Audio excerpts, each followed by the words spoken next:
Mi znamo da je on održao propovedi protiv rasizma i protiv progona onih koji misle drugačije, ali isto tako mi znamo da on nikada nije ni pomenuo Srbe i Jevreje pojedinačno, niti se javno založio za njih kao takve. Ci sono dei documenti, delle lettere di Stepinac a Pavelic per quanto riguarda l'atteggiamento contro gli ebrei o anche la repressione di popolazioni serbe in cui Stepinac protesta apertamente contro Pavelic e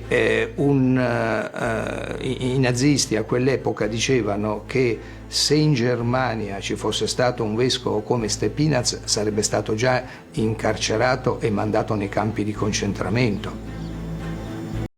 Katolička crkva uvijek je osuđivala, a i danas osuđuje svaku nepravdu i nasilje koje se počinja u ime klasnih, rasnih ili narodnosnih teorija.